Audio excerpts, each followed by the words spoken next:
Magandang gabi mga kaibigan, sa aking mga subscriber, sa aking mga silent viewer dyan, shout out sa inyo lahat, magandang gabi.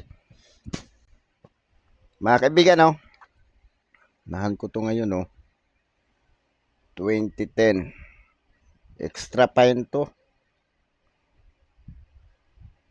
di ba? Bibihira ka makakita nitong ganito kalinis. 2010, malinis, kumpleto scallop.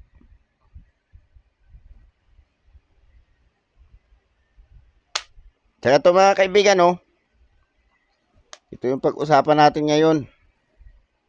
Dalawang 2011 na 1 piso, pero magkaiba. Yung isa, normal lang. Pero parehas ito na edge 2.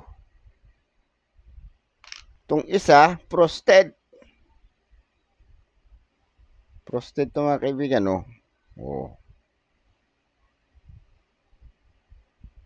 At sa kabila, Oh.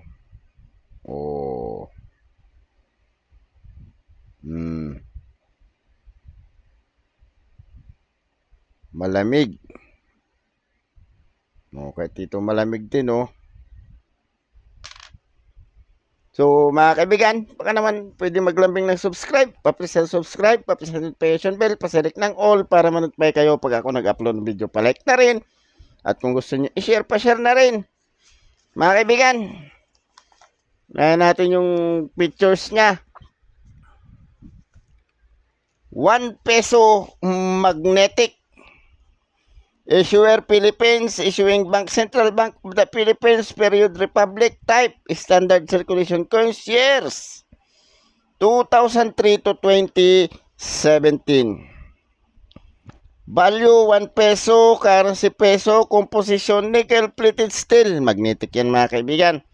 Weight 5.35 grams, diameter 24 mm, thickness 1.9 mm, shape round, technique meld, orientation, medal, alignment. Medal alignment to mga kaibigan, pantay to eh. Di ba? Pantay yan. Reverse. Head of Jose Rizal facing right, value to the right. Republika ng Pilipinas, 1 peso, Jose Rizal year. Ayan Republika ng Pilipinas, 1 peso, Jose Rizal, ang year. Reverse. Sale of Central Bank of the Philippines, Bangko Sentral ng Pilipinas, 1993. Age, reded. Ayan Bangko Sentral ng Pilipinas, Silyo, 1993. Ready daw ang age niya. Ayan Pero kakaiba nga ito mga kaibigan, parang ito pag kinapa mo itong mga gilid niya, parang masusugatan ka pa. Ito'y uncirculated to mga kaibigan. Kapag kinapa mo, masasalat mo pa ng kumpleto, pati si Rizal, yung piso, Jose Rizal, pati yung likod masasalat mo ng kumpleto to, magaspang-gaspang, may mga matulis-tulis pa. Yung iba, hindi ka na salat ng mga ganyang parang masusugatan ka pa.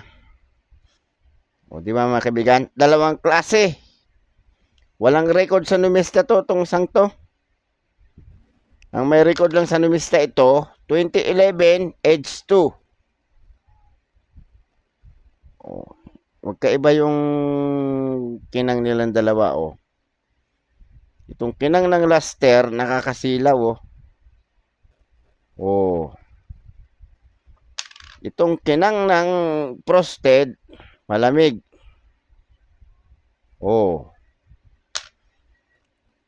Yan yung diferensya mga kaibigan.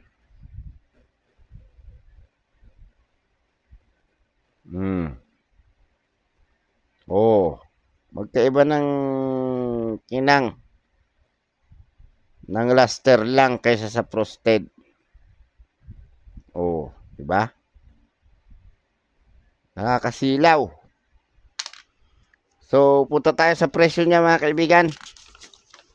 Ang presyo ng 2010, 1 peso, edge 2. Nag-iisa lang siya mga kaibigan. Wala, dalawa. Tatlo pala, tatlo. May edge 1 pa pala to. Ibig sabihin kulang pa ako ng hawak. Edge 2 parehas to. May edge 3 pa.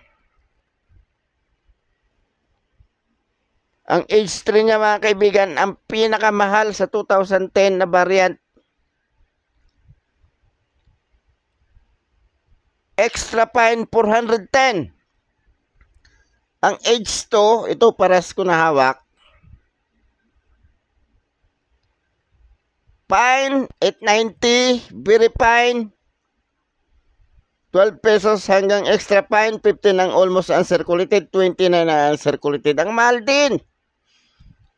Itong ordinaryo ang age 1, age 2 rin to eh. Ano? Ang age 1 kasi malapad yung dulo-dulo ng kagdual na dalawa. Paras na age 2 itong hawak ko. Ibig sabihin, tatlong klase pala talaga ang variant ng 1 peso. Di bale, maghahanap ako ng age 3. Parang mahirap nga atang hanapin ng age 3 kasi hard to find mga kaibigan, 1.3% lang. Hindi pa ako nakakahanap ng age na 2010. Ay, 2000. Hindi, mali. Sorry mga kaibigan. 2011. Isa lang ang variant na 2011. Ang presyo niya, very good, ay good. 510, 570, very good. Fine, 10 pesos. Extra fine, 15. Very fine. Very fine, 15. Extra fine, 16.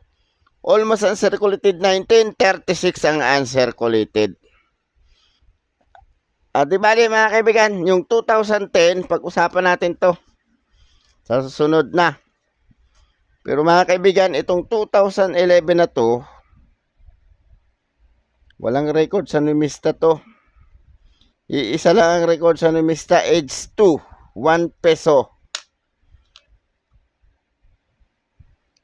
So mga kaibigan, baka naman pwede maglambing ng subscribe, papress ng subscribe, papress ng notification bell, pasilik ng all para manutubay kayo pag ako nag-upload na video. Palike na rin, kung gusto nyo i-share, pa-share na rin. Magandang gabi mga kaibigan. Salamat!